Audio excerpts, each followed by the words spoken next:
All good? Hi, everybody. Need sound? All okay? All good? Good to go? Good? Okay. All right, well, thanks so much for coming along today. And of course, as we start to see out 2022 and we celebrate the beginning of 2023, there'll be many Queenslanders right across our state who will be celebrating New Year's Eve.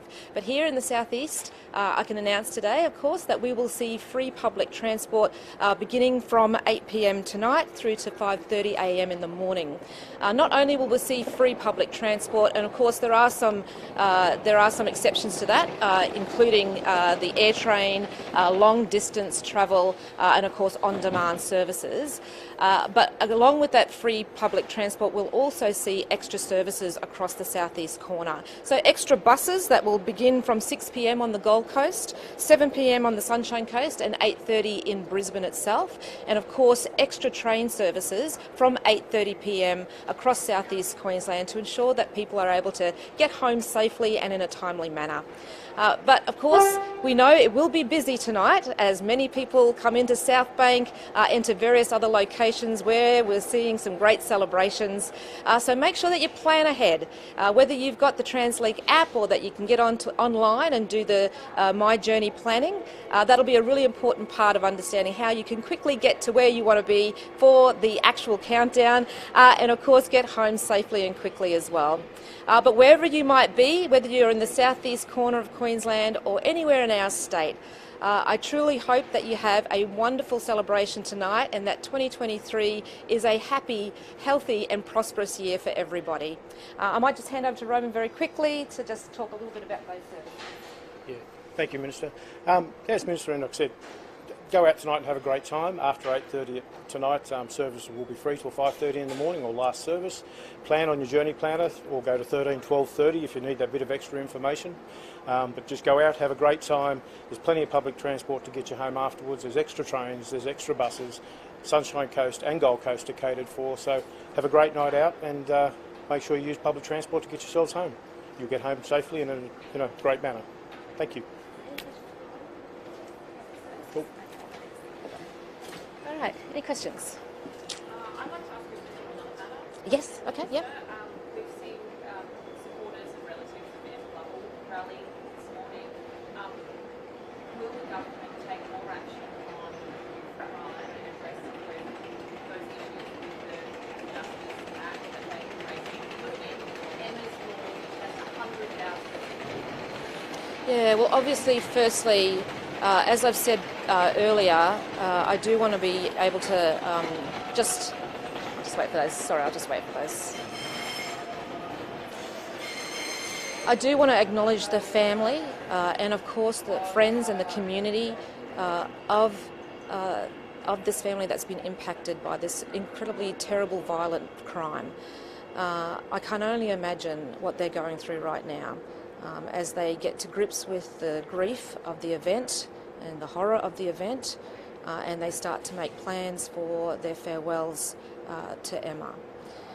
But of course, there have been for numerous years now a great deal of work that's been happening around youth justice and including some great investment in that space. And earlier this week, the Premier made some announcements about further work that will be put in place for our state, including much stronger laws with regards to youth justice. And I think that's a very important part of the bigger story that's been happening in this space.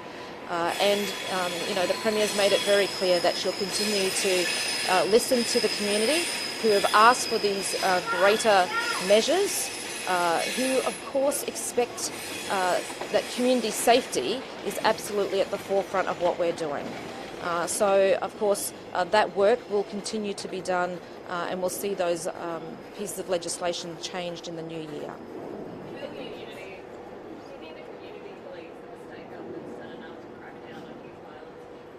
Yeah, well, obviously, as I said, there's been a number of years now of an incredible amount of work that's been done around youth justice. Some great investments, and of course, we have seen some changes to the legislation including those related to bail. But of course, more can be done, and we've seen that now. Community safety comes first. It must come first. And that's why the Premier made those announcements earlier this week around some stricter measures with regards to youth justice.